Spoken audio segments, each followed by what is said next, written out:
Commandos اتارے گئے ہیں نجف کے صحرا میں، اور یہ عراق کی طرف سے ایران کو انگیج کریں گے اور یہاں سے اٹیک کریں گے۔ تو مختلف ایریا سے ایران کو انگیج کیا جا رہا ہے۔ ابھی جو ایران کا ایریا باقی بچا ہے جہاں پہ اٹیک نہیں ہو رہا ہے، یہ پاکستان، ترکمانستان اور افغانستان والا ایریا، یعنی اسے آپ یہ کہہ سکتے ہیں جو مشرقی سائیڈ ہے یا اوپر ٹاپ پہ جو شمالی سائیڈ ہے، یہاں سے ایران کے اوپر ابھی بند ہے بارڈر، یہاں پہ کسی قسم کا اٹیک نہیں ہو رہا، یہ بارڈر ٹھنڈے ہیں۔ لیکن امریکہ فیوچر میں ان کو استعمال کر سکتا ہے یا نہیں، اس کے بارے میں ہم ابھی کچھ نہیں کہہ رہے جب تک کہ ہمارے پاس کوئی پراپر خبر اس کے بارے میں نہیں آتی۔ ایران کے جو زیر زمین ذخائر ہیں ان کو تباہ کرنے کے حوالے سے ایک بڑا دعویٰ کیا ہے امریکہ نے اور اسرائیل نے۔ وہ یہ کہہ رہے ہیں کہ ایران نے اپنے میزائل ذخیرہ جو ہے اسے محفوظ رکھنے کے لیے زمین کے اندر پورے شہر تعمیر کیے ہوئے تھے، مگر اب ہم انہیں نشانہ بنا رہے ہیں۔ ان کا دعویٰ ہے کہ ہمیں پتہ چل گیا کہ وہ کہاں ہیں اور کہاں سے وہ میزائل باہر نکالتے ہیں، ڈرونز باہر نکالتے ہیں۔ تو وہ کہتے ہیں جیسے ہی وہ سرنگوں سے باہر آتے ہیں ہم انہیں فوراً نشانہ بناتے ہیں، جبکہ بنکر بسٹر بم، یہ وہ بم ہوتے ہیں جو بنکرز کو تباہ کرتے ہیں، لیکن کیونکہ وہ زمین کی بہت گہرائی میں ہے تو ان کو تباہ نہیں کیا جا سکتا۔ تو وہ جو سرنگوں کے داخلی اور خارجی رستے ہیں نا، جہاں سے داخل ہوتے ہیں نکلتے ہیں، اور وہ ان کو تباہ کرنے کی کوشش کر رہے ہیں تاکہ ایران جو ہے وہ عملی طور پہ اپنے ہتھیاروں کو کم سے کم استعمال کرے۔ اب یہ جناب امریکہ اور اسرائیل کا دعویٰ ہے کہ سینکڑوں میزائل اور لانچر ہم نے تباہ کر دیے ہیں، جس سے ایران کی وہ صلاحیت کمزور ہو رہی ہے جس کے ذریعے وہ جنگ کے آغاز میں بڑی تعداد میں حملے کر رہا تھا۔ اچھا، ایران کے حملوں کے اندر شدت میں کمی آئی ہے۔ پہلے ایران نے بہت تیزی سے ڈرونز داغے، بہت تیزی سے اس نے میزائل داغے۔ اب ایران جو بات کر رہا ہے وہ مختلف ہے۔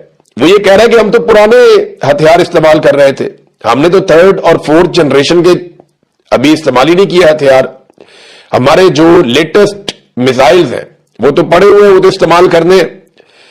ایک میزائل کے بارے میں آپ کو بتاتا ہوں کہ ایران نے نیا میزائل ایک چلایا ہے، خرمشہر، اسی طرح نام ہے اس کا، اور خرمشہر 4، اس کو خیبر بھی کہتے ہیں سادہ زبان میں۔ تو یہ 2000 کلومیٹر تک جاتا ہے، بہت زیادہ وار ہیڈ بھی لے کر جا سکتا ہے۔ یہ میزائل ایران نے نیا استعمال کیا، اس سے پہلے اس نے اس جنگ میں اس کو استعمال نہیں کیا۔ ایران کے پاس کافی سارے ایسے میزائل ہیں جو ڈاکومنٹ پر موجود ہیں، یعنی ریکارڈ کا حصہ ہے کہ یہ میزائل ان کے پاس ہیں، لیکن وہ میزائل ابھی تک ایران نے استعمال نہیں کیے اس لڑائی میں۔ تو کیا ایران ان کو استعمال کرنے جا رہا ہے یا کرنے کی کیپیسٹی رکھتا ہے؟ امریکہ اور اسرائیل جو ہے وہ یہ دعویٰ کرتے ہیں کہ نہیں، ہم نے تو وہ ایریا ہی بند کر دیا جہاں سے میزائل استعمال ہو سکتے ہیں، اور ہم نے ان فیسلٹیز کو تباہ کیا ہے۔ جبکہ ایران یہ کہہ رہا ہے کہ کچھ بھی تباہ نہیں ہوا، ہم جوابی حملہ کریں گے تو پتہ چل جائے گا۔ بہرحال اس وقت ایران کی جانب سے شدت میں کمی ہے، جبکہ اسرائیل اور امریکہ کی جانب سے لڑائی کی شدت کو بڑھایا جا رہا ہے۔ ناظرین، ایک بڑا پرابلم جو آ رہا تھا اس کا حل ڈھونڈنے کی کوشش کی جا رہی ہے مڈل ایسٹ کی جانب سے اور امریکہ اور اسرائیل کی جانب سے، کہ ایران کا جو شاہد ڈرون آتا ہے یا ایران جو بھی ڈرون بھیجتا ہے حملہ کرنے کے لیے، انہیں روکنے کے لیے بہت مہنگے انٹرسیپٹرز استعمال کیے جا رہے تھے اور پیسہ پانی کی طرح بہ رہا تھا، اور انٹرسیپٹرز ختم ہو رہے ہیں جس کا نقصان یوکرین کو بھی ہوگا، امریکہ کو بھی ہوگا، اور اس کا رشیا کو فائدہ ہوگا کہ یہ انٹرسیپٹرز جتنے کم ہوں گے رشیا اتنا زیادہ یوکرین کے اوپر اور یورپ کے اوپر دباؤ بڑھا سکے گا۔ تو انہوں نے تو پانی کی طرح انٹرسیپٹرز چلائے یا مڈل ایسٹ میں، اور ایران نے کافی حد تک ڈیمیج کر دیا، ذخیرہ ختم کر دیا۔ اب جا کے ان کے دماغ میں آئیڈیا آیا کہ یوکرین سے وہ ڈرون لیے جائے جو انٹرسیپٹر ڈرونز ہیں، یعنی ڈرون کو روکنے کے لیے ڈرون بھی جا سکتا ہے نا، اور یہ بہت سستا ہے۔ تو یوکرین نے جو انٹرسیپٹر ڈرونز بنائے ہوئے ہیں ان کی قیمت کتنی ہے پتہ ہے؟ ان کی قیمت ہے $5000 تک، یعنی $3000 سے $5000 تک۔ ایران کا جو ڈرون ہے وہ $20000 کا ہے، اس کو روکنے کے لیے اگر $5000 کا ڈرون لگتا ہے تو یہ تو گھاٹے کا سودا نہیں ہے، 1 2 3 ڈرون بھی لگ جائے تو کوئی مسئلہ نہیں ہے۔ تو اب یہ ڈرون حاصل کرنے کی کوشش کی جا رہی ہے مڈل ایسٹ میں امریکہ کی جانب سے اور اسرائیل کی جانب سے، اور یوکرین نے کہا جی ہم آپ کو بتاتے ہیں، لیکن اس سے پہلے کہ یوکرین بتائے گا اور یوکرین ڈرون کی سپلائی کرے گا، رشیا یوکرین کا بارڈر بہت زیادہ گرم کر دے گا اور یوکرین کے لیے بہت زیادہ پرابلم کریٹ کر دے گا، کیونکہ رشیا پراپر طریقے سے میدان میں آ چکا ہے۔ روسی وزیر خارجہ सरगई लारोफ, इनके जो स्टेटमेंट आए हैं, इनको आप सुनेंगे तो आपको आइडिया हो जाएगा कि रूस इस लड़ाई को कैसे देख रहा है। सबसे बड़ा बेनिफिशियरी वो बनने वाला है इस लड़ाई का, या चाइना को बहुत फायदा होगा। देखिए ना, पूरी दुनिया का तेल बंद है, चाइना का तेल बंद नहीं हो रहा, उनको सप्लाई लगातार जा रही है, क्योंकि वैसे भी चाइना के साथ बिगाड़ता नहीं ईरान। ईरान का 90% ऑयल पाबंदियों के बावजूद चाइना खरीदता है। फिर चाइना ईरान के अंदर जो इन्वेस्टमेंट करने जा रहा है, जो उन्होंने वादे किए हैं, वो $400 अरब के हैं। तो ईरान चाइना के साथ तो नहीं बिगाड़ता। रूसी वजीर खारजा ने कहा कि वो ममालिक जो अमेरिका और इसराइल की जारहियत से मुतासिर हैं, यानी जिन ममालिक के ऊपर इसराइल और अमेरिका दबाव डालता है और उन्हें परेशान करता है, वो हमारे स्ट्रेटेजिक पार्टनर्स हैं, वो हमारे दोस्त हैं, हमारे स्ट्रेटेजिक पार्टनर्स हैं, यानी लड़ाई के नुक्ता नजर से हम उनके साथ हैं। हम उनके लिए दीगर अमन पसंद मुल्कों के साथ मिलकर ऐसा माहौल बनाएंगे जो अमेरिकी हमले को मुकम्मल तौर पर नामुमकिन बना देगा। लेकिन ये लड़ाई में अमेरिका बहुत बुरी तरह एक्सपोज हुआ है। ईरान से मार खाना तो अमेरिका का नहीं बनता था, लेकिन बहुत मार पड़ी है उन्हें, और ईरानियों ने मारा, उनके सारे अड्डे तबाह किए हैं यहां पे इस रीजन में। तो इसके बाद रशिया को और बाकी मुल्कों को बहुत हौसला मिला, जो मिलना भी चाहिए था। तो उन्होंने कह दिया हम बाकी मुल्कों के साथ मिलकर, जो ज़ेरे अताब है अमेरिका के और इसराइल के, हम ऐसा सिस्टम बनाएंगे। यानी इसका मतलब यह है कि अब अरबों की तरफ भी नजर है रशिया की और बाकी मुल्कों की तरफ भी, ताकि आइंदा अटैक ना किया जा सके। फिर उन्होंने कहा हम अमेरिका और इसराइल के लिए यह फिजा इतना सख्त बना देंगे और इस हद तक जाएंगे कि ईरान के खिलाफ यह ऑपरेशन हो ही ना सके। अब ये बहुत सारे इशारे दे रहे हैं रूसी वजीर खारजा, और चीजें बहुत क्लियर कर रहे हैं कि अमेरिका और इसराइल के मकासद में से एक मकसद यह है कि वो ईरान के खिलाफ जंग में खलीज फारस के ममालिक को शामिल करें। यह भी उन्होंने कहा, वो जो मैं आपको कह रहा था ना फॉल्स फ्लैग ऑपरेशन, इस पर भी उन्होंने बात की कि जनाब ये कोशिश कर रहे हैं कि कुछ ना कुछ करके शामिल किया जाए लड़ाई के अंदर अरब ममालिक को और बाकी ममालिक को, ताकि ईरान के ऊपर दबाव ज्यादा बढ़े। देखिए, ये तो इमरान खान साहब ने बताना है कि नए सूबे बनाने, यानी वो खुद भी इसके हक में थे और मैं खुद भी इसके हक में हूं कि पाकिस्तान में ज्यादा इंतजामी यूनिट्स होने चाहिए। अब जिसका भी आइडिया है, आसिफ मलिक साहब के दिमाग में तो ये अब आया ना, मैं तो बड़े अरसे से कह रहा हूं, इमरान खान साहब भी कह रहे हैं और लोग भी कह रहे हैं नए सूबे बनने चाहिए, लेकिन नए सूबे जो है अवाम की मुंतखब हुकूमत बनाए। ये किसी डिक्टेटर का काम नहीं है, बंद कमरों में बैठे हुए किसी ब्यूरोक्रेट का या सरकारी मुलाजिम का काम नहीं है। ये काम है अवाम के मुंतखब नुमाइंदों का। वो वसीतर मफाद में बैठे और वो लोग बैठे जो हकीकी नुमाइंदे हैं, जिन्हें वोट पड़े। आप इलेक्शन करवाएं, सारी जमातें बैठे, फैसला करें और ज्यादा सूबे बना दें, एक छोड़ के 10 और बनाएं, 20 और बनाएं। जितने सूबे बनाने, जितने ज्यादा इंतजामी यूनिट्स होंगे, उतना ज्यादा अकाउंटेबिलिटी होगी, लेकिन वो डेमोक्रेसी के साथ होगी, याद रखिएगा। अगर आपने ब्यूरोक्रेसी के जरिए या एस्टेब्लिशमेंट ने कंट्रोल करना है तो फिर आप 1000 सूबा भी बना दे, को फर्क नहीं पड़ता। हाँ, अगर आप ये कंट्रोल करेंगे अवामी मुंतखब नुमाइंदों के जरिए से, जो हर 4-5 साल के बाद पब्लिक को जवाब दे होंगे, तो फिर आप सिस्टम को इवॉल्व होता हुआ, बेहतर होता हुआ देखेंगे। बार नून लीग और पीपल्स पार्टी को राजी कर लिया जाएगा, इसमें कोई प्रॉब्लम की बात नहीं है, और उन्हें जो है वो बाकायदा पैगाम पहुंचा दिए गए हैं। पीएमएलएन ने मीठा मीठा बोलना भी शुरू कर दिया है। थोड़े दिनों में आप पीपल्स पार्टी को देखेंगे कि वो भी मीठी मीठी बातें करेगी। अब नाज़रीन, जो बैनुल अक़वामी सहाफ़ती तंजीमें हैं और जो बैनुल अक़वामी इदारे हैं, उन्होंने बड़ी तशवीश का इजहार किया है पाकिस्तान के इस इकदाम के ऊपर कि जो बैनुल अक़वामी मीडिया है वो विदाउट इजाजत पाकिस्तान में मूव नहीं कर सकता या वो कवरेज नहीं कर सकता बताए बगैर। यानी वो जहां उनको इजाजत मिलेगी वो वहीं जाएंगे कवरेज के लिए, जहां इजाजत नहीं मिलेगी वहां पे वो कवरेज के लिए नहीं जाएंगे।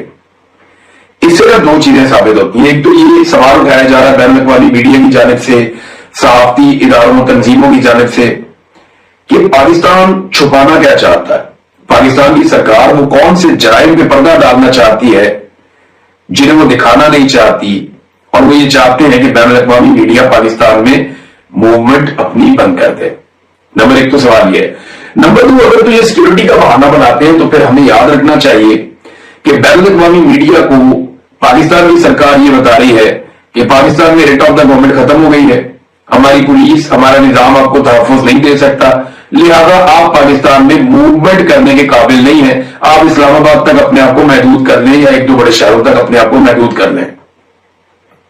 दो ही चीजें हो सकती है ना, या तो हुकूमत प्रोटेक्शन नहीं दे सकती और ये बात अनाउंस कर रही है कि हमारे पास गवर्नमेंट की रेट नहीं है, कोई भी आपको मार सकता है, लिहाजा आप मूव भी ना करें, या फिर हुकूमत कुछ छुपाना चाह रही है, कुछ ऐसा जुल्म बढ़ रही है हुकूमत कर रही है या करने का इरादा रखती है जिसे वो छुपाना चाह रही है, तो इसके ऊपर बहुत तशवीश का इजहार हो रहा है, बहुत मजम्मत हो रही है।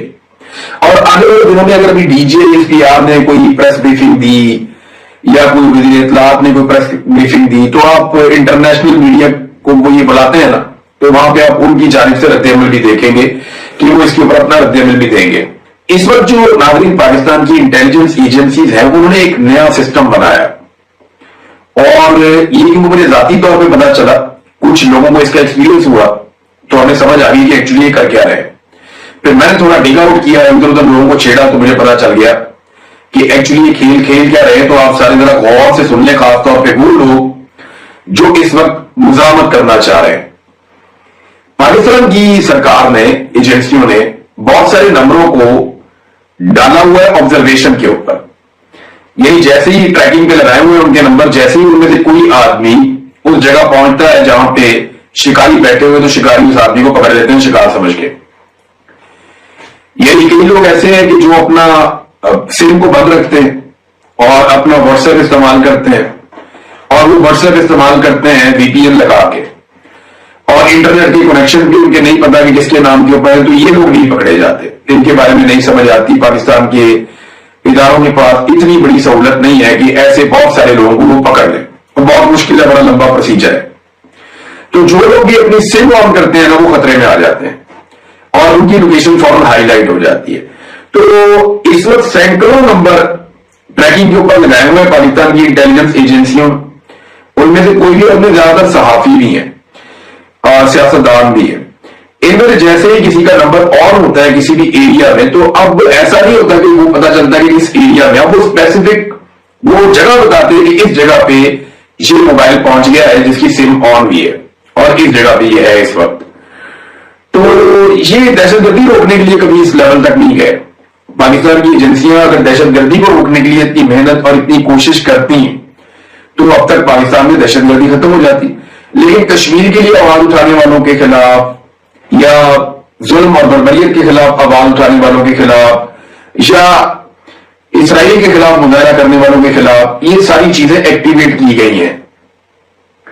यानी पाकिस्तान की इंटेलिजेंस एजेंसियां सियासी मामला में मुदाखलत करते हुए अपनी टेक्नोलॉजी को ज्यादा से ज्यादा इस्तेमाल कर रही, लेकिन जो मामला हैं दहशतगर्दी के या अमन अमान के, जहां उनकी प्राइम रिस्पॉन्सिबिलिटी है, वहां पे वो काम नहीं कर रही। ये मासूम बच्चे नागरिक, ये मुझे मेरी टीम ने भिजवाया, अब मैं ये देखकर हैरान हो गया कि ये क्या है।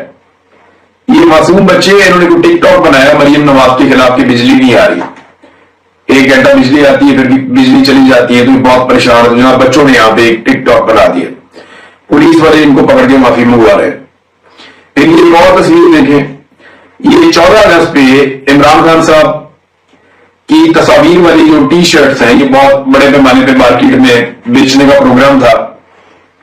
और ये देखना किसी की भी आप बेच सकते हैं, नवाज शरीफ की लगा दें, इमरान खान की लगा दें, काजल की लगा दें, आप आसिफ मुनीर की लगा दें, जिसका दिल करता है परवेज मुशर्रफ की लगा दें, जिसको जो पसंद है लगाओ, पहनो, क्या फर्क पड़ता है। यहां तो बना नहीं है बरतानिया में। मैं 14 अगस्त पे इमरान खान का फोटो लगा लूं यहां पे, मैं 14 अगस्त पे यहां का जो अपोजिशन लीडर है उसका फोटो लगा लूं, ये जिससे नफरत करते हैं सारे लोग मिलकर, मैं उसका फोटो लगा के भी घूम सकता हूं, मुझे कौन मना करेगा, किसी भी लगा के घूम सकता हूं। यहां डेमोक्रेसी कोई नहीं मना करता, ये यूरोप में चले जाए कोई नहीं मना करता, ये बरतानिया में, अमेरिका में कोई चक्कर ही नहीं। उधर जनाब मेरे पुलिस ने बंदा पकड़ लिया, ये सारा माल, असला, बारूद, खतरनाक चीजें, ऐसा लगता है कोई दहशतगर्द पकड़ा हुआ, उसको वहां खड़ा किया हुआ है, वो बेचारे खड़े करके दिखा रहे हैं कि इमरान खान की फोटो और शर्टें बेच रहा था। कितना बड़ा जुर्म और कितना बड़ा कारनामा किया पुलिस ने। दहशतगर्दी होने से पहले ही उन्होंने दहशतगर्दी को रोक दिया। अंदाजा करें आप, ये सूरत हाल है। नाज़रीन, सऊदी अरब में 3 मुल्कों का दिफाई मुआहदा होने जा रहा है मुबैना तौर पर। आज के दिन ये हो सकता है क्योंकि तुर्की इस दिफाई निजाम का हिस्सा बनना चाहता है उस मुआहदे का, जिसका हिस्सा पाकिस्तान और सऊदी अरब पहले बन चुके हैं। शहबाज शरीफ सऊदी अरब में मौजूद हैं, रजब तैयब एर्दोगान आज सऊदी अरब में आ रहे हैं, जबकि इन दोनों के अलावा फील्ड मार्शल भी गए हुए हैं आसिम मुनीर सऊदी अरब में। बाकी मुल्कों के आर्मी चीफ नहीं जाते, انہیں ان کی حکومتیں ان کی اوقات میں رکھتی ہیں، لیکن ہمارے فیلڈ مارشل ہر جگہ پہ پہنچتے ہیں، کیونکہ شہباز شریف کو اردنی کے علاوہ اور کچھ بھی نہیں سمجھا جاتا ہے اس پورے نظام میں۔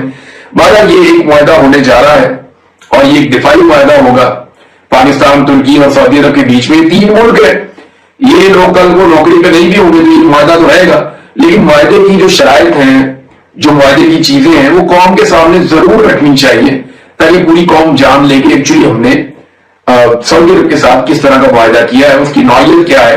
بلکہ ان چیزوں کو پارلیمنٹ میں ڈسکس کرنا چاہیے۔ جب آپ ایک پارلیمانی جمہوریت پہ ہوتے ہیں اور آپ کے پاس ایک قومی اسمبلی ہے، سینٹ ہے، آپ کے پاس کیبنٹ ہے، تو ان چیزوں کو ڈسکس کرنا چاہیے، کیونکہ یہ اصول ہے